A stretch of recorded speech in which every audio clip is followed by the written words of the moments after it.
Estados Unidos dijo que se acabaron las licencias, las concesiones a partir del 1 de marzo por temas que tenían que ver con, con el compromiso democrático de los Estados Unidos y también con el tema de el incumplimiento por parte de Venezuela con el traslado de migrantes desde su territorio hacia nuestro país. Decía el presidente que esto iba a entrar en vigencia el 1 de marzo, la OFAC dice vamos a buscar la manera para que así sea.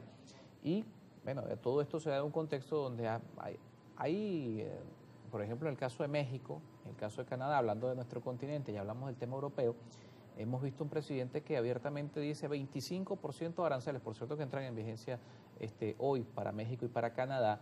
A Panamá le dice el canal nos pertenece y lo vamos a recuperar el control, y con Venezuela hubo discursos que ciertamente hablaban de la necesidad o no de su petróleo, que íbamos a ver qué pasaba con el tema venezolano. Vimos acá en Caracas a Richard Grenell, que es el enviado especial, y bueno, ya ahora sí parece que pasamos de un discurso un poco más diplomático en el término de cómo tratar la relación con Venezuela, a lo que sí parece ya una confrontación abierta. Bueno, mira, en relación con Trump declaró hace tiempo que él no necesitaba el petróleo venezolano. Esa fue una declaración que lo que quería dar es el mensaje: por esa vía no me presionen, no acepto presiones. Ese fue el mensaje que dio. No tienen cómo presionarme. Un poco parecido a lo que le dice a Zelensky recientemente en público, además, ¿no? Ante las cámaras. Pero resulta que Estados Unidos tiene una utilización de combustibles muy altos y solo tiene reservas para 6 a 10 años, más o menos, dependiendo del uso. O sea que sí necesita nuestro petróleo. Además, sus refinerías están adaptadas al tipo de petróleo nuestro, de tal manera que tienen esa facilidad además. O sea que eso hace posible el petróleo. ¿Cuántas petroleras estadounidenses están interesadas en seguir explotando Venezuela? No solamente Chevron es la que aparece, pero además de Chevron hay muchas otras. Es decir, si están tan interesadas es porque tienen mercado y porque obtienen jugosas ganancias. Luego, eso hay que entenderlo, que Trump está diciendo una cosa, pero la práctica nos está demostrando otra cosa desde el punto de vista de necesidad de combustible, lo cual le genera presiones a lo interno, porque sus empresas van a presionar a lo interno para que haya... los que pusieron plata en esa campaña. Además invirtieron. Pues. Esa es una primera cosa. La segunda, una vez que se paralice, si es que se paraliza, o digamos el permiso otorgado por el Departamento de Estado para Chevron, por ejemplo, pasan por lo menos 6 meses para que pueda desmontarse toda esa plataforma, toda esa administración que así se lo establece la misma licencia, son 6 meses.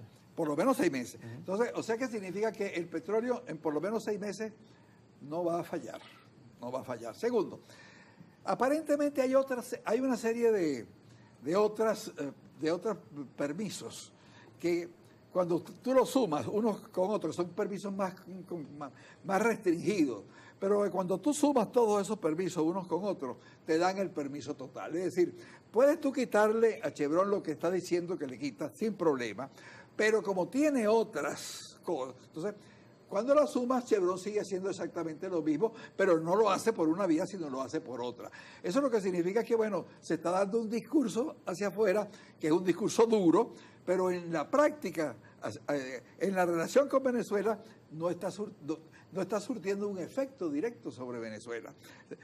Trump usa eso porque él necesita mantener, por ejemplo, a los senadores, a los congresantes de Miami, etcétera, los más radicales, para continuar teniendo esa mayoría que tiene, que le permite seguir actuando. Lo vimos hace poco con la aprobación del presupuesto. Exactamente. Un día antes a esta posición, los senadores votaron a favor del presupuesto. Así es. Entonces es eso, lo cual significa que hay que esperar un poco más para saber si realmente por esa vía va a haber presiones sobre Maduro. Uno no sabe qué otras presiones hay. Yo no creo que solamente...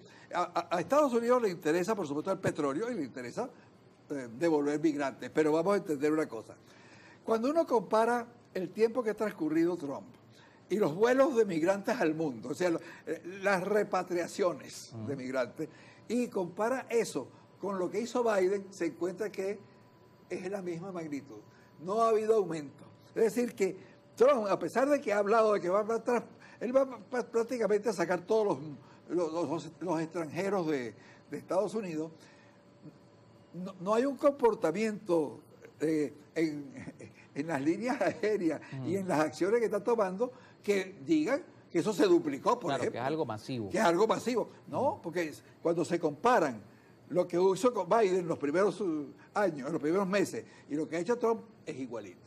No ha habido mayor aumento. Entonces, también allí hay que entender que hay un discurso, porque es que un país no puede desentenderse, y mucho menos Estados Unidos, de una mano de obra que además es más barata y que es numerosísima y que tiene años trabajando en ese país. Eso es algo muy difícil de lograr, y Trump no es ningún mago en ese sentido. Entonces, allí también hay una diferencia que entiendo el gobierno de Maduro la conoce y el gobierno de Maduro la maneja. ¿En dónde hay que poner, yo creo, una atención importante? En esta cuestión que aparentemente ocurrió en las aguas en disputa con Guyana, porque el gobierno, y fíjate que el gobierno salió inmediatamente a decir que el presidente guyanés es un Zelensky. Claro, el Zelensky del Caribe. Es un Zelensky. Posiblemente sea un Zelensky o peor que un Zelensky, porque estos fueron esclavos, etcétera, ¿no? Y ahora resulta que se comportan exactamente como si ellos fueran herederos de la genética inglesa que dominaba Guyana. No, chicos, ellos no son eso. En todo caso serán herederos de los esclavos que había allí o de los que había en la India, ¿verdad? Porque eran una colonia, pues. Entonces, tienen una autoestima que supera enormemente lo que son realmente estos señores. Ahora, allí puede darse una situación, yo estoy de acuerdo, por ejemplo, en que la Armada venezolana vigile las aguas en disputa no delimitadas, que saque de allí a los tanqueros y que quite las plataformas. Una de las cosas que preguntaría es, porque no lo sé, el gobierno debería informarnos mejor si hay plataformas realmente y cuántas plataformas son, pero oficialmente. Bueno, y decirnos, dice que son más de 20. Bueno, ¿y qué está haciendo el gobierno internacionalmente? Porque eso se trata militarmente, que no creo que es la forma inicial que lo va a tratar el gobierno ni nadie, ¿verdad?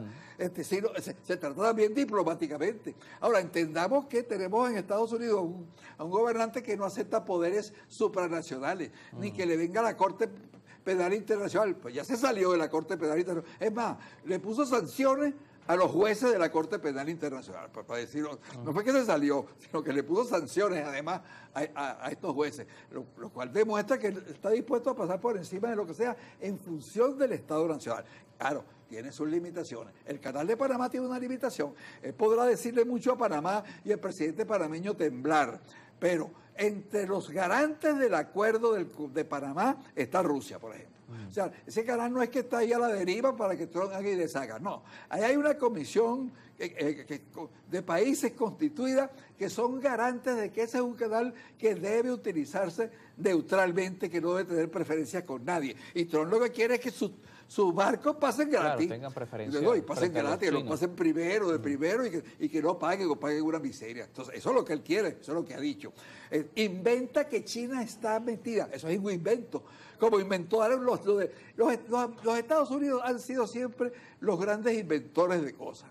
Inventaron que Saddam Hussein tenía armas de destrucción masiva y no se encontró después ninguna, pero de todas maneras lo colgaron y lo asesinaron, de todas maneras, ¿no? Entonces, ahora están inventaron con el Maine también para poder, y dejaron además a la tripulación negra, la dejaron en el Maine para que cuando le hundieran el Maine no se hundieran blancos, ni murieran blancos ni murieran negros. Eso lo hicieron.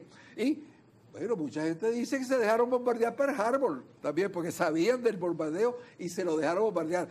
Ellos hacen eso siempre y acusan de cosas que no son. Bueno, ahora están acusando a China de que China es la que controla el canal.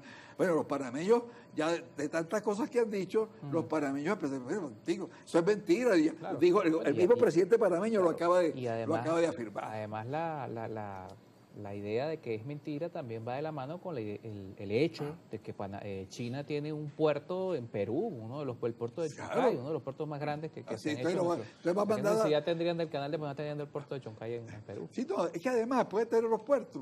El manejo de los puertos es una cosa y que y que ese puerto maneje el canal de Panamá es otra. Claro, además. son dos cosas. Ya lo ha dicho el propio presidente, el que yo dije que se portó muy mal, no se lo vio fuerte frente a Marcos Rubio. El propio dijo que no, que eso no era así, que yo no iba a estar contestando cosas que no eran, que sus organismos decían cómo era el tráfico, que era la administración del canal la que tenía que contestar, y se sabe que la administración del canal aparentemente está haciendo las cosas como debe ser. Eso es lo que se sabe. Todo lo inventa para poder actuar en el canal. Pero no quiero olvidarme de la posibilidad de que, por ejemplo, una fragata venezolana se acerque, venga un buque militar estadounidense y haya un encontronazo en las aguas que sean en el hotel, en el Atlántico, o sean en las aguas no delimitadas, haya un encontronazo, bueno, que no es una invasión, que no es una declaración de guerra, pero es un encontronazo que puede de repente detonar muchas cosas, tanto económicas como políticas, y a eso sí hay que ponerle atención. Claro, porque además están intereses norteamericanos. Las plataformas de las que hablamos son de la ExxonMobil. Son de sus empresas. Nos toca hacer una pausa. Vamos a hablar de la política local. ¿Cómo está viendo el profesor Luis Mayor Toro el proceso electoral?